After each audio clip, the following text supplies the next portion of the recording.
हम जो कल के दिन में जो वचन को सीखा था उसी में से हम आज मनन करेंगे।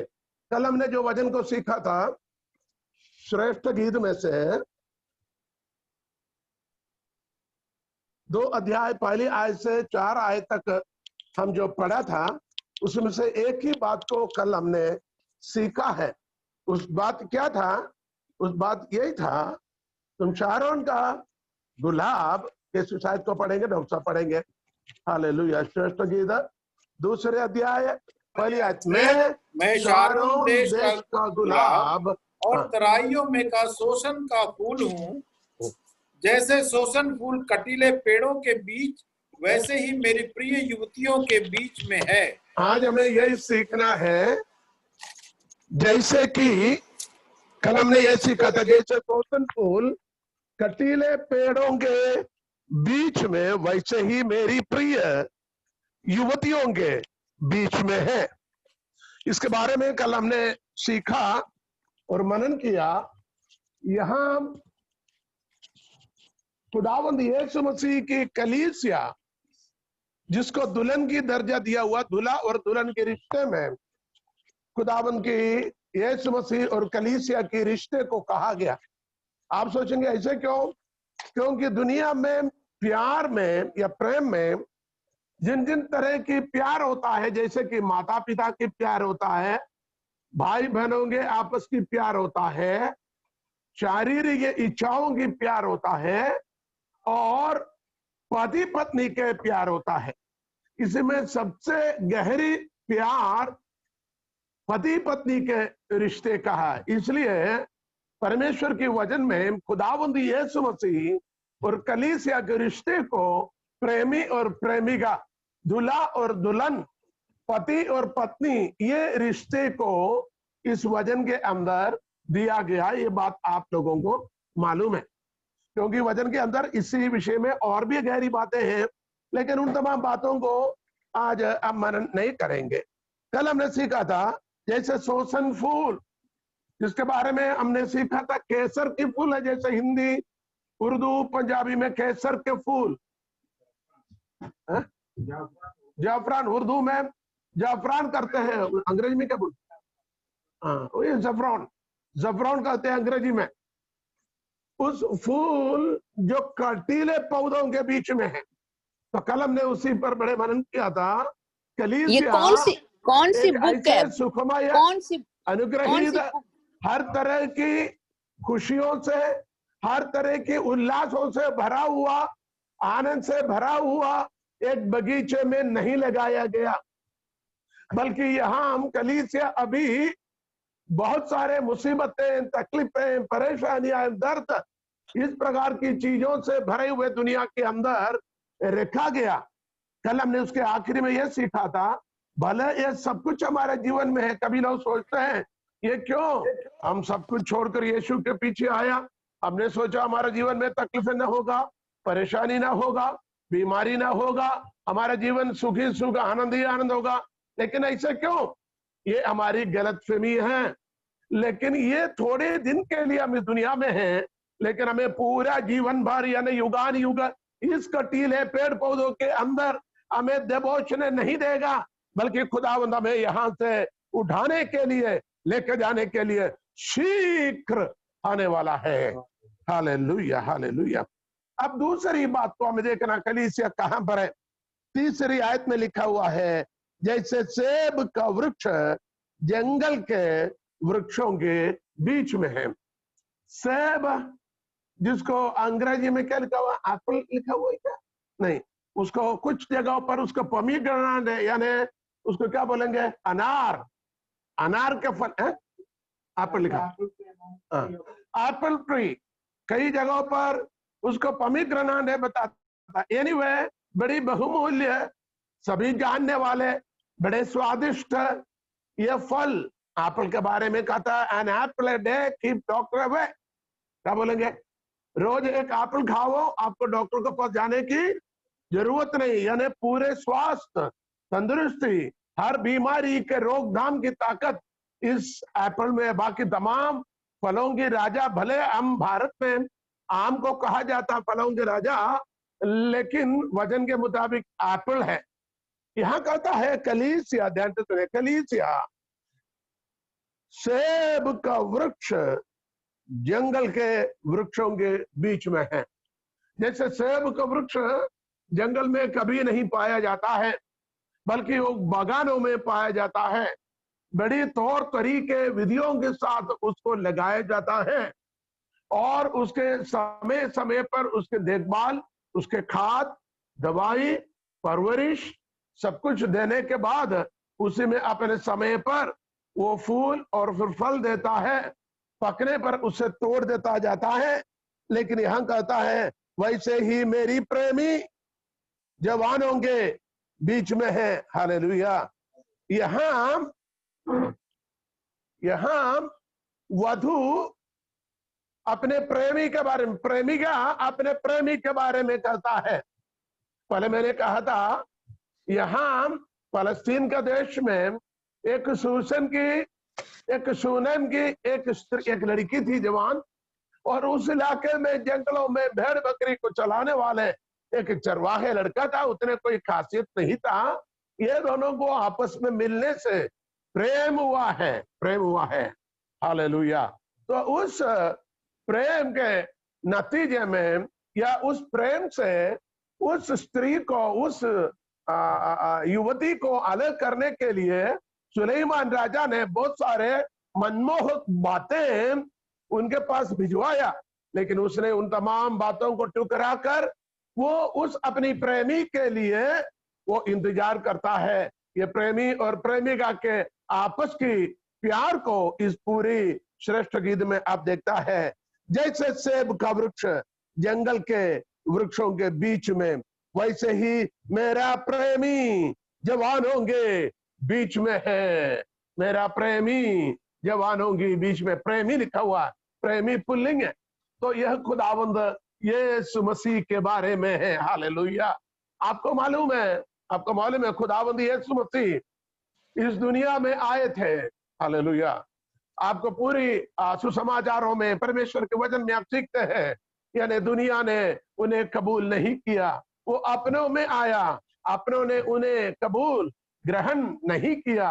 आखिरी में उनके ऊपर झूठी इल्जाम, जो कोई गलती ना पाया, फिर भी उन्हें सलीब पर चढ़ाया गया। सलीब ही मृत्यु के लिए उन्हें छोड़ दिया। हालेलुया। जिस बादशाह पिलातुस ने, जो अधिकारी थे, उसने कहा मैं इस धर्मी व्यक्ति पर कोई भी गुनाह, कोई भी कमी ना पाता हूं। लेकिन लोगों ने बोला ना, उसको सूली पर चढ़ाओ। खुदावंद यीशु मसीह को सूली पर चढ़ाकर उन्हें मार डाला है। एक तरफ से वो सूली पर चढ़ाया गया, लेकिन दूसरा तरफ जैसे एक सिक्के के दो साइड होता है, दूसरा साइड क्या है? वो हमारे गुनाहों की खातिर, हमारे गुनाहों की मुआफी के लिए वो सूली पर चढ़ा है। वो सूली पर चढ़कर हमें क्या किया? पापों से हमें मुक्त किया है, श्रापों से मुक्त किया है, पापों को क्या किया? माफ किया है। हालेलुया। हमारे अधर्मों को लेखा ना लिखा है। हालेलुया। हमारे तमाम गुनाहों को मिटा डाला और मुझे और आपको रास्तबाज यानी धर्मी ठहराया और पवित्र ठहराया। उसके पवित्र नाम को हम धन्य करते हैं। Hallelujah. Praise the Lord. Hallelujah, hallelujah. यहां पर एक समस्या है। समस्या क्या है? यहां कहता है वैसे ही मेरा प्रेमी जवानों के बीच में है, और आगे कहता है मैं उसकी छाया में हर्षित होकर बैठ गई। कौन? प्रेमिका, वधु, दुल्हनिया। दुल्हन के छाया में, अर्थात उन सेब के छाया में। हालेलुया। जंगल के वृक्ष के अंदर नहीं, बल्कि उसके अंदर जो सेब का वृक्ष, उसकी छाया में। हालेलुया। जिस वृक्ष में आशा है, जिस वृक्ष में उम्मीद है, जिस वृक्ष में प्यार है, जिस वृक्ष में चंगाई है, जिस वृक्ष में छुटकारा है, जिस वृक्ष में आनंद जीवन है, आनंद जीवन है। हालेलुया। उसकी छाया में बैठे। अब सवाल ये है हम कहां पर बैठे हैं? हमें अपने आप को जांचना, वेयर वी आर, हम किन बातों पर शरण लेता है। हम विश्वास तो करता है, क्या हम उसी की छाया में हो या हम दुनियादारी की छाया में हो? हम दुनिया के पद, सान, मान, सम्मान, कुर्सी के छाया में हो, दौलत की छाया में हो, जातिवाद की छाया में हो, समाज के छाया में हो? खुदावंद आज हमसे पूछता है, खुदावंद के रूह पवित्र आत्मा पूछता है, आपकी शरण किस पर है? मैं उसके छाया में बैठी, इसका मतलब मेरी और कोई शरण स्थान नहीं है। मेरा शरण स्थान वो है, मेरा गढ़ वही है, मेरा छिपने के स्थान वही है, मेरा मोहकम किला वही है, मेरा नजात हंदा वही है, मेरे शाफी वही है, उसका समान और कोई नहीं, मुझे और कुछ नहीं चाहिए। ये राजा हो सके तो पूरे इस्राएल के नहीं बल्कि पूरे विश्व में जाने माने वाला राजा है, प्रतापी राजा है सुलेमान। तेरे पास सोने का पलक, क्या बोलेंगे, रथ, तेरे पास सोने के रथ, हजारों बीवियां और इतनी इतनी दौलत। दुनिया के और महाराजा लोग और बड़े बड़े राजा तेरे महिमा को सुने हुए तेरे पास भेंट लेकर आते हैं। होगा तू बड़ा, लेकिन मेरा प्रिय वो लाखों में एक है, उसका तुल्य में कोई नहीं है। अरे जो हमारी शरण क्या है? भजन में लिखा हुआ है, जो यहोवा पर शरण लेना और यहोवा ही को शरण माना, धन्य वो, धन्य वो जो यहोवा पर शरण रखना और यहोवा ही को ही अपने आधार मानता है। हम यीशु पर, यहोवा पर विश्वास तो करते हैं, लेकिन शरण करना, शरण का मतलब आपको समझ आएगी कि नहीं? यानी उसी पर हम जानते हैं ये दवाई है, ये पीने से हमारी तमाम बीमारी दूर हो जाएगा, लेकिन विश्वास तो करते, लेकिन कभी पीते नहीं। बोले वो थोड़ी कड़वा है, वो खाने पर उल्टी जैसा होता है, वो देखने में काले काले लगता है, वो बड़ी बुरी स्मेल है भैया। नहीं, लोग करते कि नहीं? हाँ, दवाई बहुत अच्छा है, डॉक्टर भी बहुत अच्छा है, बहुत कीमत भी दे दिया, लेकिन ये काढ़ा ओ बहुत बुरी है, उसको पीता नहीं, लाकर घर में रखेंगे। किसी को शरण नहीं कहेगा। शरण का मतलब डॉक्टर ने जो बोला, भले ये पानी हो, जैसे मैंने बहुत पहले यहाँ कहा था, मेरे पड़ोस में एक देशी वैद्य था, आयुर्वेद के वैद्य था, दूर दूर मेडिकल कॉलेज से रिजेक्टेड केस उसके पास आता था। वो क्या करता मालूम है? कुछ रंगीन दवाइयों के बूंद, एक बूंद डालेगा, कुछ पाउडर, मुझे नहीं पता डॉक्टर साहब, कुछ पाउडर होता है, वो पाउडर को पानी में घोलेगा, घोलकर उसके अंदर एक बूंद लाल रंग की एक बूंद टपकाएगा और उसको और हिलाकर एक बोतल के अंदर भरकर ढक्कन लगाकर बोलेगा दिन में 3 बार 2-2 चम्मच पीना। वो हमारे पड़ोस में था। हमारे बचपन में छुट्टियों के समय पर हमारा टाइम पास उनके दवाखाने में थे, उनके लिए दवाई लेने के लिए हमको बड़ी सिटी में भेजता था, तो वो यही करता था। लोग बड़े खुश, और कुछ गोली, ज्यादा गोली लेके नहीं आता, हम ही लोगों से बुलवाते थे। वो एक पत्थर से उसको क्या करेंगे, कागज में रखकर पुड़िया बनाएंगे, वो पुड़िया को थोड़ा सा कागज के अंदर बांध कर देगा, बोला ये पुड़िया आप इसके साथ थोड़ा सा चम्मच के अंदर मिलाकर पी लेना।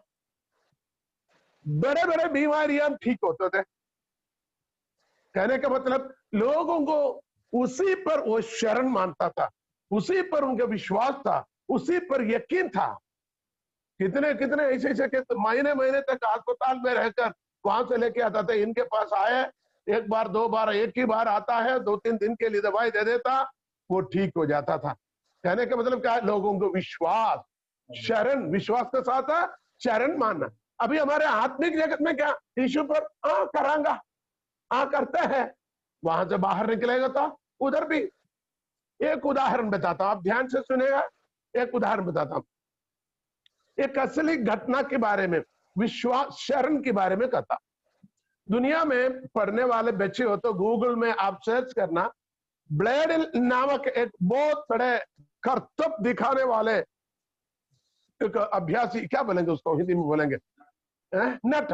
जैसे आपने देखा होगा, नट लोग बाजारों में आते हैं, 2 बांस बांधकर उसी में तार बांधते हैं, रस्सी बांधकर उसी में से चलेगा, उसी में डांस करेगा रस्सी के ऊपर, वो नट लोग।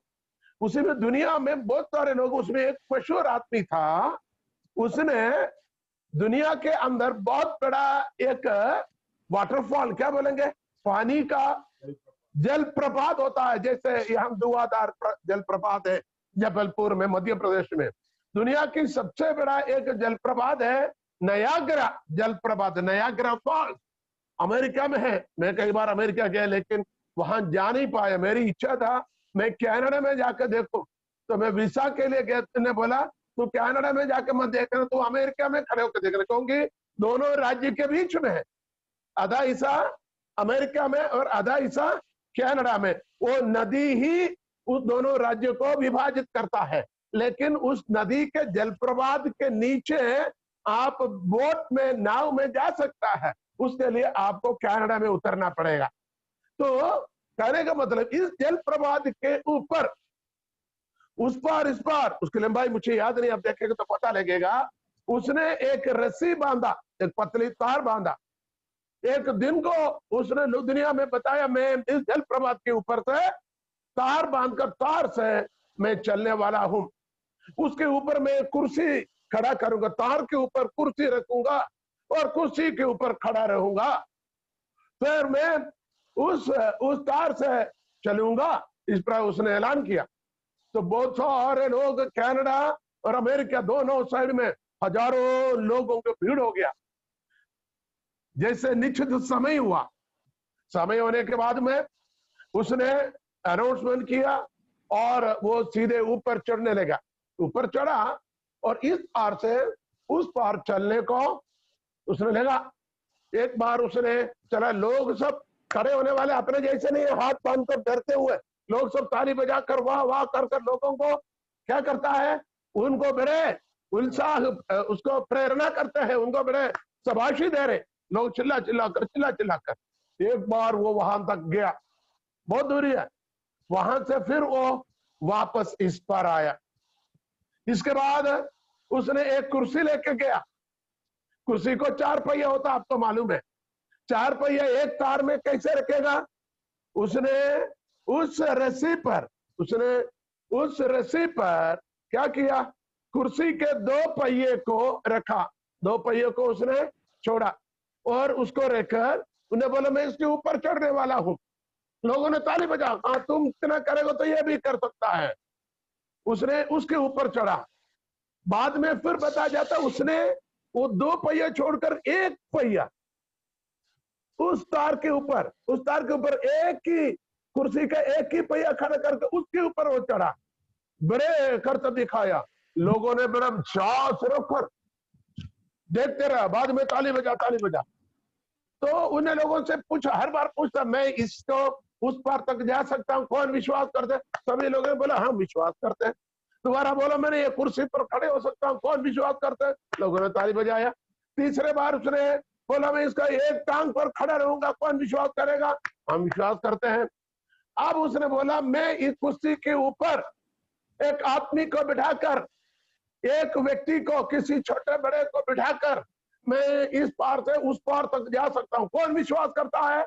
सभी लोगों ने बताया तू इतना करेगा तो हम विश्वास करते हैं, चिल्ला कर लोगों ने विश्वास किया। तो उसने बोला एक काम करो, कौन आ रहे आप आइए।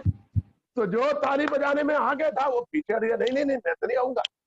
ध्यान से सुने, आपको मालूम है उस भीड़ भाड़ के अंदर को जितने लोगों ने ताली बजाया, शाबाशी दिया, किसी ने भी ठीक है मैं विश्वास करता हूं, मुझे लेके जाओ, मैं उसके लिए तैयार हूं करके आगे नहीं आया। अब ध्यान से सुनिएगा, मतलब क्या है, विश्वास तो है लेकिन शरण किसको समझ आ गया, हाँ समर्पण ये नहीं है, शरण नहीं आ रहे, उन पर यकीन नहीं कर रहा, अरे बाप रे बोला तो सही लेकिन उसको जाने के लिए समर्पण नहीं है, यकीन नहीं है। आपको मालूम है उस भीड़ के अंदर से एक लड़की बोला मैं चलता हूं, मैं तैयार हूं। वो आगे आए, लोगों ने बोले बेटी तू क्या करेगा, पीछे उसको रोकने, नहीं मैं तैयार हूं। वो लड़की चढ़ गया, और उसका कंधे पर चढ़ा और उसने इस पार से उस पार तक गए। लोग सब देखते देखते रहे, ये लड़की के दिलेरी, बाप रे, लोग सब देखते रहे। ये 5 मिनट की बात नहीं, कई समय लिया।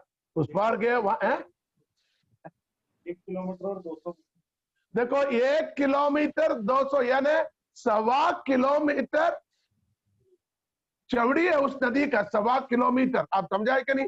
वो नदी की वहां की चौड़ाई 1.25 किलोमीटर है। उतनी दूर या जितने भी हो वहां तक होके वो वापस आया।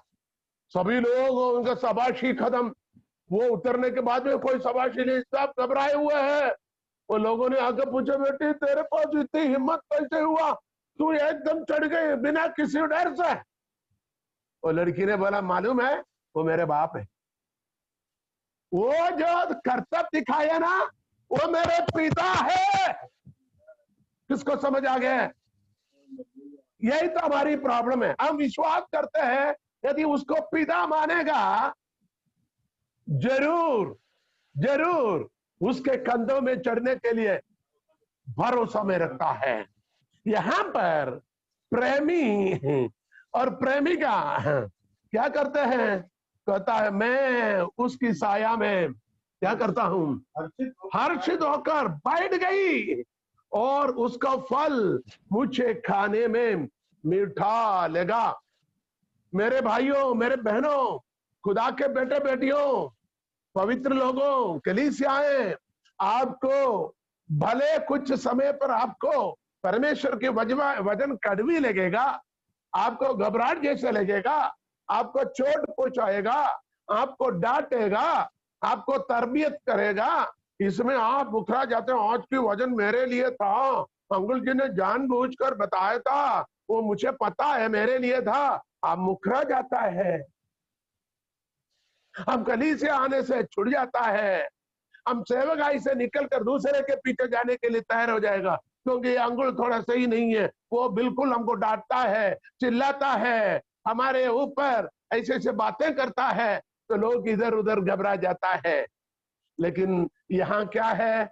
आप थोड़ी देर के लिए आपका डांट, आपके ताड़ना, आपको तंबी करना, आपको सजा मिलना, आपको तरबियत करना, ये सब कुछ आपकी तरक्की के लिए है। यहाँ पर वचन में क्या लिखा हुआ? मैं उसकी साया में हर्षित हूं। मैं उस जंगल की, उस वृक्ष के नीचे मैं खुश हूं, मैं आनंदित हूं। मैं पूछता हूं, क्या आप आनंदित हो? परमेश्वर के वचन से कितने लोग आनंदित है? हेलो, मुझे देखिए, कितने लोग परमेश्वर के वचन, वो आपको कभी ताड़ना देते हैं, कभी आपको ऊपर डांटते हैं, कभी आपके ऊपर हल चिल्लाते हैं, उसी पर आप नाराज होते हो या खुश होते हो? आपको ये समझना, ये वचन मेरे अनुग्रह के लिए है, ये चढ़ी मेरे अनुग्रह के लिए है, ये ताड़ना मेरी तरक्की के लिए है, ये सजाएं मेरी उन्नति के लिए है। मैं उसको कबूल करता हूं, ग्रहण करता हूं। हर्षित होना है, हालेलुया। हमें शरण लेना है, हालेलुया। हम उसकी शरण में आए, हालेलुया। हमारे जीवन बड़ी आनंद के, बड़े अनुग्रह के कारण बन पाएगा, हालेलुया। बोलो प्रभु यीशु मसीह के। हमारे जीवन में आने वाले हर एक समस्याएं, हर एक परेशानियां जंगल जैसे समस्याएं, जंगल में कई तरह की परेशानियां हैं, प्राणियां हैं, यानी जहरीली जीव जंतु है, कांटे हैं, उटकटारे हैं, रास्ता नहीं। यहाँ की मध्य प्रदेश के जंगल को नहीं देखना, सब कुछ खत्म करके हमने जो घर बना के रखे वो जंगल नहीं है, जिसके अंदर सूरज की रोशनी ना उतरता, रास्ता है नहीं, वैसे जंगल को सोच लीजिए। खुदावन हमारे प्रेमी और प्रेमिका, हालेलुया, हमारा प्रेमी यीशु मसीह के छांव में, उसकी साया में। आपको 91 भजन संगीता पढ़िए, 91 भजन संगीता पढ़िए। जो हक ताला के साये पर, जो परम प्रधान के छाए हुए स्थान में बैठा रहे। देखो, यहाँ छाया और साया दो शब्द, छाया और साया।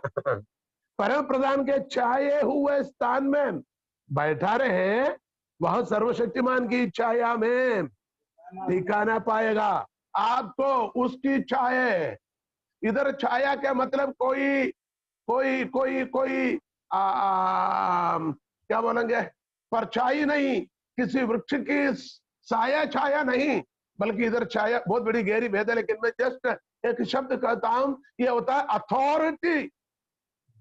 परमेश्वर की अथॉरिटी को क्या बोलेंगे? अधिकार। परमेश्वर की अधिकार के नीचे रहना। हमें सोचते हैं परमेश्वर बहुत बड़ा एक बढ़िया पीपल के वृक्ष समान है, उसमें बहुत सारे पत्तियां हैं, गर्मी में उसके नीचे जाकर बैठ सकता है, जैसे कि हम पिकनिक में जाते हैं।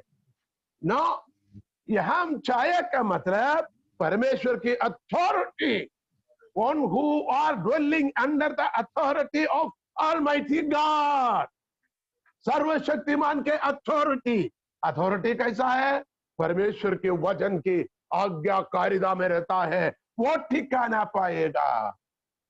हेलो, यहां कलीसिया के बारे में हमने श्रेष्ठ गीत में क्या पढ़ा है?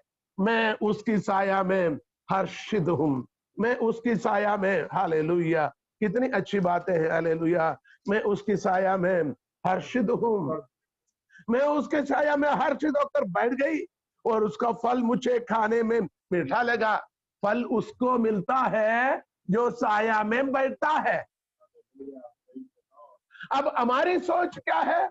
हमें फल चाहिए लेकिन साया में नहीं आऊंगा, हम उस इलाके में नहीं आऊंगा। हम जहां बैठे, हमारा मुंह खोले, फल डाला जाए, प्रभु फल दे फल दे फल दे करके मुंह खोल के हम बैठे हैं। भैया बहनों, बेटियों, बेटों, प्रभु के दासों, हमें उसके साथ, वो जहां है, उस जंगल में, उन कांटों के बीच में, उस दरख्तों के बीच में, उस झाड़ियों के बीच में हमें चलना है, जहां के लिए आपकी प्रेमी परमेश्वर प्रेमिका को बुलाता है। प्रेमिका को वहां पहुंचना जरूरी है।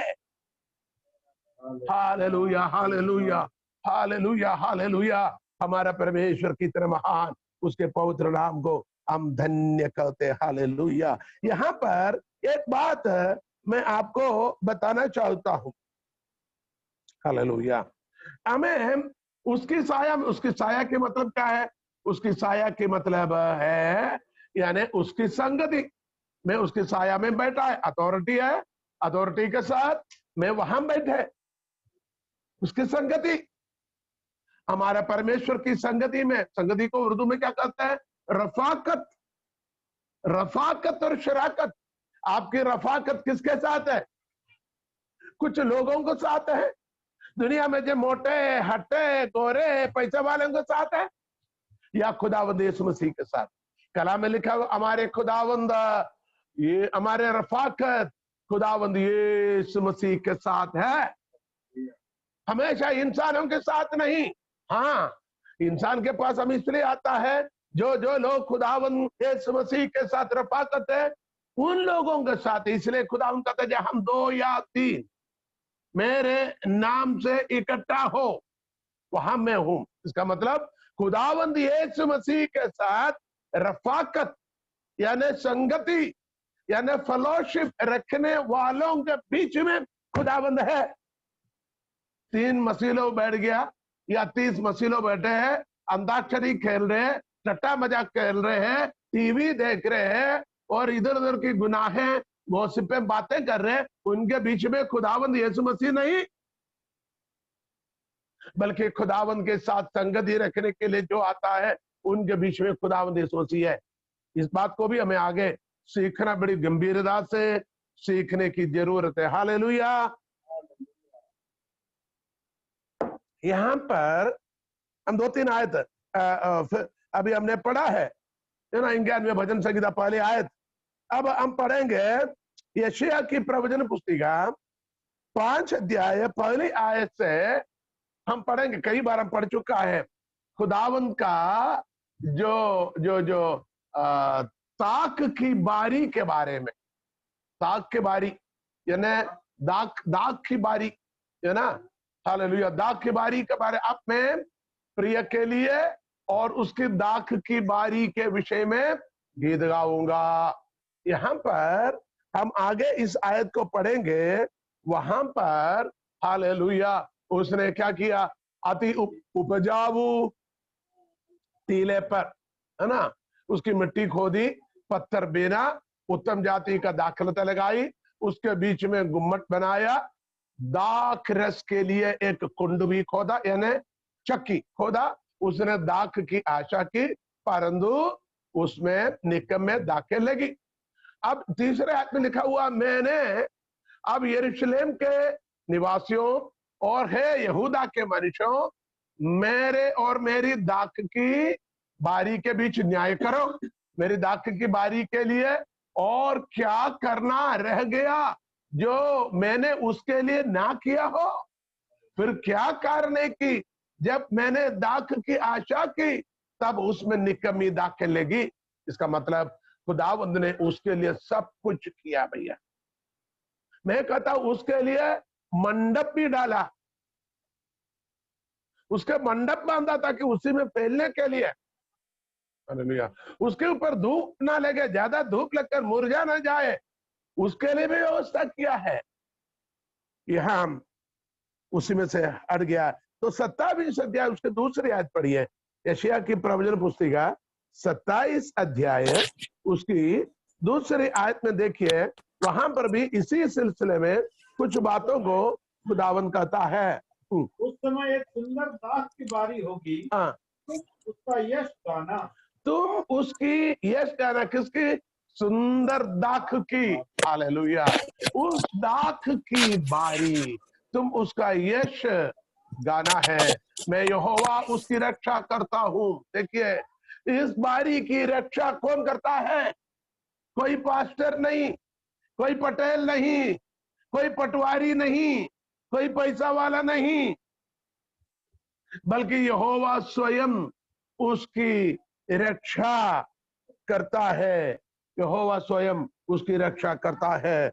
हमें उस यहोवा की रक्षा के, सुरक्षा के हाथ के नीचे हमें आना जरूरी है। यिर्मयाह की प्रवचन पुस्तिका 2 अध्याय में आएंगे, उसकी 21वीं आयत को हम पढ़ेंगे। 21 की आयत को, मैंने तो तुझे उत्तम जाति की दाखलता और उत्तम बीज करके लगाया था। मैंने तो तुझे उत्तम जाति की दाखलता और उत्तम बीज करके लगाया था। देखिए, कोई कमी नहीं किया। उत्तम जाति की दाखलता और उत्तम बीज करके लगाया था, फिर तू क्यों मेरे लिए जंगली दाखलता बन गई? हेलो, परमेश्वर ने आपके लिए कौन सी अनुग्रह नहीं किया? आपको ताकत दिया, तंदुरुस्ती दिया, बुद्धि दिया, ज्ञान दिया, सुरक्षा दिया, बीमारियों से बचाया, घर दे दिया भैया। आप रास्ते में तो नहीं सो रहे, भले आपके 5 सितारे महल तो नहीं, छापरी भी हो, वो आपके लिए 5 सितारा है। आपके पास दुनिया की करोड़ों की कपड़ा तो नहीं, जो फटे फुटे हैं वो करोड़ों से भी ज्यादा कीमती है। आपके पास 5 सितारे होटल के आलीशान भोजन तो नहीं है, जो दाल रोटी खुदा ने दिया है आलीशान होटल की खाने से भी स्वादिष्ट और अनुग्रहित भोजन है। आप उसी के लिए धन्यवाद दो। जो कुछ परमेश्वर ने आपको दिया उसी के लिए धन्यवाद दो, तो परमेश्वर आपके ऊपर अनुग्रह पर अनुग्रह देते जाएगा। किसको समझ आया? जो छोटे से छोटे भी प्रभु ने आपको दिया उसी में आप धन्यवाद करो, तो प्रभु आपको बड़े से बड़े आशीष भी देने के लिए तैयार है। हमें क्यों नहीं मिलता? क्योंकि हम छोटे को, दूसरे को, उसको तो ज्यादा दिया, हमको तो कम दिया, उसको तो ऐसा है, हमको तो ऐसा है।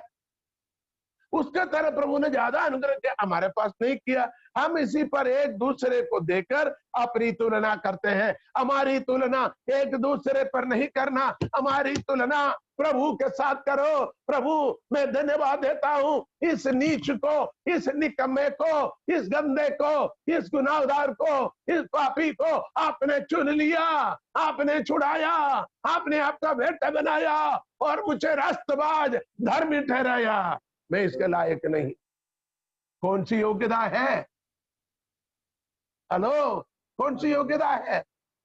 हम गीत गाते हैं, योग्यता से बढ़ के दिया, अपनी दया से तूने मुझे योग्यता से बढ़ के दिया, अपनी दया तूने मुझे मांगने से ज्यादा मिला, तुझे आभारी हूँ प्रभु में। बोलिए योग्यदास, मांगने से ज्यादा मिला, मुझे आभारी हूँ प्रभु में। धन्यवाद के साथ, धन्यवाद के साथ स्तुति गाऊंगा यीशु मेरे खुदा,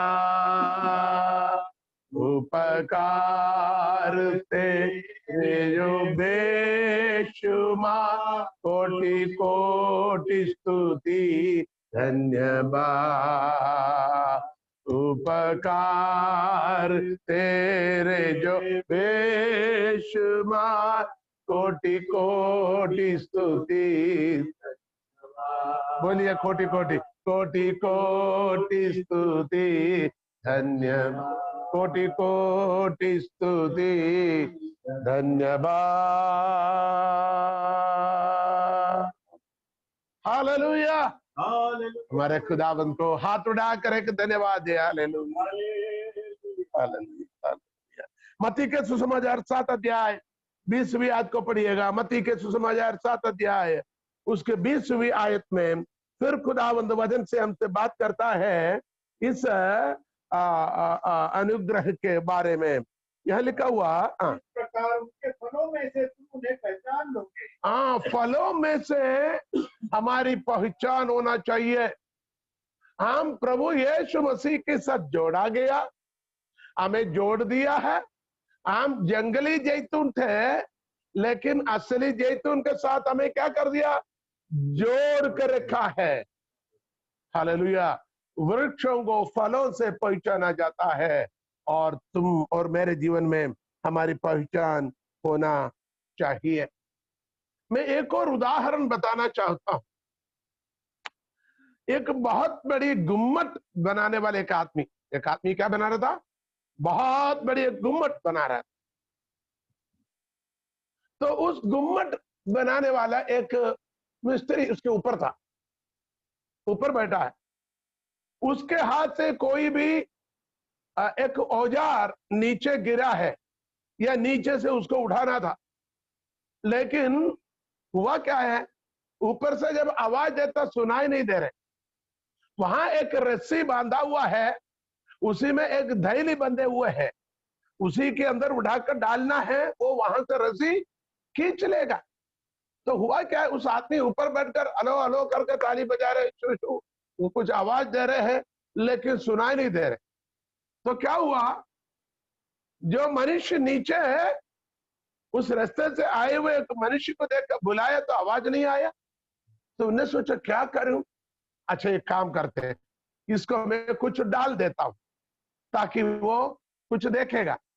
तो उन्हें क्या क्या मालूम है, उसने अपने हाथों से एक सिक्का, पुराने जमाने की बात है, चांदी के कुछ सिक्के थे उसके जेब में, उसने उसी में से एक सिक्का इसके ऊपर डाल दिया, उसके पास में डाल दिया। उसने देखा, अरे सिक्का, चांदी का सिक्का। उसने उठा लिया, वाह चांदी का सिक्का मिला, जेब में डाला, वो चला गया। अरे बाप रे, ये तो परेशान हो गया, सिक्का डाल दिया चला गया। दूसरा एक व्यक्ति आया, इसका जेब में एक सोने के सिक्का था, छोटे सा। उसने सोचा शायद ये डालेगा तो ऊपर देखेगा, ये ऊपर देखूं ताकि मैं उसको इशारा करूं। उसने फिर सोने के सिक्का दूसरे के ऊपर डाला। उसने क्या किया, अरे सोने के सिक्का, उसने उसको उठाया और चिल्लाकर खुशी के आनंद से वो चलते। इस प्रकार उसके पास जितने सिक्के थे वो डालते गए, लोग उठाते गए, खुशी से चले गए। उसका सिक्का खत्म हो गई, उसके काम के लिए जो चीजों को उसको ऊपर मिलना था वो मिल नहीं पाया। आखिरी में उसने क्या किया मालूम है, जो गुम्मट बन रहा था उसके ऊपर वहां जो जुड़ाई बुड़ाई होता, वहां से एक इतनी बड़ी एक ईंट के टुकड़ा है, उन्हें तोड़ा, एक ईंट के टुकड़े जो आदमी का एकदम सिर पर डाला, ऊपर से बिल्कुल उसके माथे पर ईंट की जो टुकड़ा, छोटी सी टुकड़े गिरा है, तो उसको जोर से लगी, उसने बाप रे ईंट किसने फेंका करके ऊपर देखा। किसको समझ आ रहा है? ईंट की टुकड़ा गिरा है तो उसने ऊपर देखा, ये कंगर कहां से गिरा, देखा तो ऊपर से उसने बोला मैं बहुत देर से बोल रहा, वो चीज को झोले में डाल दो, उसको निकाल कर झोले में डालो, मैं ऊपर खींच लूंगा। एक संदेश है इसके अंदर है, ध्यान से सुनिएगा, मुझे देखिएगा, स्क्रीन की ओर देखना। कुछ लोग इधर उधर देख रहे हैं, मैं जानता हूं कौन इधर उधर देखते करके, कुछ लोगों ने स्क्रीन को बंद करके रखा हुआ, कोई बात नहीं। यहां देखिएगा, आपको एक संदेशा है, जब परमेश्वर की अनुग्रह मिलता है, आप खुशी से फिर अपने मर्जी पर चलता है, फिर अपने रास्ते में चलता है। हेलो, जब जब प्रभु आपके जीवन में आपकी जरूरतों को पूरा करता है, आशीषों को मिलता है, आप तो अपने रास्ते में अपने मस्ती में चले जाता है। लेकिन जब कुछ विपत्ति आता है, जब कोई कंगर गिरता है, जब कोई मुश्किलें आता है, तब नजर उड़ाता हो प्रभु, हाँ तब समझ में आता। तो ध्यान से सुनिएगा, कुछ कंगरें हमारे जीवन की तरक्की के लिए, उन्नति के लिए, सबक के लिए, आशीष के लिए है। आशीष ही आशीष ही आशीष ही मिलते रहेगा तो हम प्रभु को भूल जाएंगे। तो कभी कभी छोटे छोटे कंगरें हमारे ऊपर गिरना हमारे अनुग्रह के लिए। कितने लोगों को समझ आ गए? Hallelujah hallelujah. एक आयत और पढ़ेंगे फिर प्रार्थना करेंगे। हालेलुया। हमारी संगति इस वृक्ष के नीचे, प्रेमी और प्रेमिका की बात में हमने देखा, इधर ये दुल्हन दूल्हे के बारे में क्या कहता है, मैं उसकी छाया में हर्षित हूं, आनंदित हूं, और उसके फल मुझे बहुत मीठा लगता है, आनंदित लगता है, अनुग्रहित लगता है, आशीष की कारण है। हालेलुया। तो उस वृक्ष के नीचे आपकी संगति होना जरूरी है। उत्पत्ति के पुस्तक 18 अध्याय 8 आयत में देखिए, विश्वासियों के पिता अब्राहम ने कुछ वृक्षों के नीचे संगति रखा, थोड़ी देर के लिए हो या क्योंकि उसको तंबू है, उस तंबू में नहीं, अभी वो किसी वृक्ष के नीचे, बल्कि वो बांज वृक्ष था। पढ़िएगा। तब उसने दूध और दही और बछड़े का मांस जो उसने पकवाया था लेकर wait wait wait wait wait कौन सी आयत पढ़ा आपने? 18 की 8 आयत तक नहीं जाना, आप उसकी दूसरे तीसरी आयत पढ़िएगा। 18 अध्याय की पहली आयत पढ़िएगा, सॉरी 18 की पहली आयत। अब्राहम ममरे के बांज वृक्षों के बीच कड़ी धूप के समय तंबू के द्वार पर बैठा हुआ था। तब यहोवा ने उसे दर्शन दिया। कहां पर? कहां पर? ममरे के बांज वृक्षों के, देखिए बांज वृक्ष का मतलब क्या? बंजर, कोई फल नहीं, कोई उम्मीद नहीं, कोई उम्मीद नहीं, कोई आशा नहीं, कोई फल नहीं, कोई रिजल्ट नहीं। लेकिन उधर भी अब्राहम ने संगति किया। आपको मालूम है उन्हें क्या देखा? 3 पुरुषों को देखा, बाकी करना आपको मालूम है। उन्हें बुलाकर लाकर बिठाया, जमीन तक झुककर उन्हें कहां बिठाया? उसी वृक्ष के छांव में बिठाया। बात हुई है। अब हम 8वें आयत में आएंगे, हम 8वें आयत में आएंगे, ठीक है ना। उसी वृक्ष के नीचे बिठा, छांव में बिठाकर अंदर दौड़ी, अपनी पत्नी और नौकरों को बोले फटाफट क्या करो, 3 सया आटा गूंद कर रोटी बनाओ और अच्छे से अच्छे, हाँ क्या किया? उसकी 6वीं आयत पढ़िए ना। तब अब्राहम तुरंत तंबू में सारा के पास गया और कहा, 3 सआ मैदा जल्दी से गूंद और फुलके बना। फिर अब्राहम गाय बैल के झुंड में 3 सया के मतलब कितना? चौकी, एक चौकी, 3 चौकी, 3 आदमी के लिए 3 चौकी। हमें तो बहुत सारा आटा हो गया, खाने वाला भी ऐसा है। देखो यहाँ पर एक बात बताता, बहुत सारा आटा है, इधर 3 मुट्ठी नहीं, सया, 3 सया, 3 कंगन, 3 कंगन या 3 पैमाने, 3 पैमाने लिखा हुआ। अब उसी में देख रहे हैं उसकी एग्जैक्ट मीनिंग क्या। एक संदेश बताता हूं, आजकल की पापड़ जैसे 2 रोटी खाकर हजम नहीं होने वाले लोग नहीं, स्वर्गदूत आए हैं, 3 मेजर, कोई हाँ, जो भी नापने के बर्तन है उसकी 3, क्योंकि 3 लोग हैं। यहाँ एक बात बताता हूं, परमेश्वर की नाम से देना है तो रगड़ कर नहीं देना, बल्कि दबा कर देना है। हेलो, किसको समझ आ गया? मीटिंग रख लिया, मीटिंग रख लिया, तो देना पड़ेगा, तो क्या करें? अरे इतना सारा, मैं उस डिटेल में जाना नहीं चाहता हूं, समय ज्यादा लेगा। प्रभु को नाम के लिए ये नहीं सोचना बाकी बच जाएगा तो क्या करेगा। अब्राहम को चिंता नहीं, घर के अंदर कम से कम 1000 लोग रहते भैया, उनके तंबुओं में उनके साथ, क्योंकि इतने नौकर नौकरानियां, दास दासियां, उनके बच्चे, बच्चों की बच्चे, जानवरों की संपत्ति। अरे 3 कांगन हो या 3 बोरी हो, जितने भी बनेगा तो खाने वाले घर में है। तो अब्राहम कहता है, अरे 3 पैमाने, 3 चौकी, 3 कंगन गूंदो, रगड़ना नहीं, चम्मच से नहीं डालना, मुट्ठी से नहीं डालना। प्रभु के नाम से देगा तो कैसे देना है? दिल खोल कर देना है। ये अनजान लोग हैं, हमारी बात वो नहीं, हम फिर उसी पर बात करेंगे, क्योंकि आज उसके अंदर एक नया बात हमें मिल गया, बंजर वृक्ष, बांझ वृक्ष। बाकी परिभाषा में बांझ हर जगह पर नहीं देखता, यहां पर उसके 8वीं आयत पढ़िए। तब उसमें दूध और दही और बछड़े, हाँ देखे क्या, बछड़े की मांस, 3 सया आटे की रोटी, दूध और मक्खन, दूध और दही, हाँ, क्या क्या चीजें? मक्खन, दूध, बछड़े का मांस, दही लिखा है क्या वहां? दही लिखा है, वो नहीं, वो क्या यहाँ, हाँ ठीक है, यहां पर मक्खन, दूध, मक्खन, दूध और बछड़े के मांस पका हुआ और रोटी। मेरे मुंह में सच में पानी आ रहे, हाँ आपको भी मुंह में पानी आ रहे होंगे, लेकिन कहाँ रखा? बात पढ़िए, हाँ कहाँ रखा? जो उसने पकवाया था लेकर उनके आगे परोस दिया, और आप वृक्ष तले उनके पास खड़ा रहा। वृक्ष तले उनके पास खड़ा रहा। परमेश्वर यहोवा और 2 स्वर्गदूत, 3, और अब्राहम। अब्राहम ने संगति कहां पर किया? वृक्ष के तले, वृक्ष के छांव में। सॉरी, संदेश क्या है? मैं ये थोड़ी बोल रहा हूं कलीसिया छोड़कर वृक्षों के नीचे बैठो।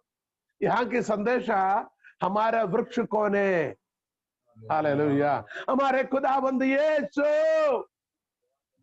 यीशु अल मसीह, जो दाऊद के टूट में से निकल आया हुआ कोपल, जो बड़े वृक्ष बना है, डाली बना, वृक्ष बना। खुदाबंद यीशु अल मसीह ही हमारा वृक्ष है। हम उसकी साया में हैं, हम उसकी छत्र छाया में हैं, हम उसकी साया में बैठे हैं। वहां संगति है, वहां आनंद है, वहां फल है, वहां खाने को है, वहां संगति है। हालेलुया। इंसान बोलेंगे ये बांझ वृक्ष है, लेकिन अब्राहम कहते हैं भैया बांझ वृक्ष नहीं, ये परमेश्वर प्रकट होने वाले वृक्ष है। ये परमेश्वर के समाज के लिए। बोले इनके पीछे जाने से तुमको क्या मिलेगा? इनके पीछे चलने से तुमको क्या मिला? तुम वहीं की वहीं छोटे घर में, वहीं की वहीं टूटी कुर्सी, वहीं की वहीं कपड़े, वही दाल रोटी के अलावा कोई खाने को नहीं। तेरे बच्चे अभी भी ऐसा है। इस प्रकार लोग कितने भी बुराई करे, जहां उम्मीदें नहीं, वहां जहां ना उम्मीदों के बीच में खुदावंद उम्मीदों को डालता है। जहां हमें आशा नहीं, जहां निराशा ही निराशा है, वहां खुदावंद हमें आशाओं से भर देता है। आमीन। जोर से बोले आमीन। आज रात को इस खुदावंद के कदमों पर hallelujah hallelujah, praise the Lord, praise the Lord, praise the Lord, hallelujah hallelujah. 1 साल बाद हालेलुया अब्राहम के घर में एक बेटा उत्पन्न हुआ, क्योंकि बोल के अगले साल इसी समय पर 100 साल वाले मनुष्य को, 90 साल वाले स्त्री को एक बेटा उत्पन्न हुआ, इसहाक। जैसे बोला तेरी पत्नी सारा ही गर्भवती होगी, सारा गर्भवती होगी, और क्या करेंगे? हालेलुया, एक बेटे को जन्म दे।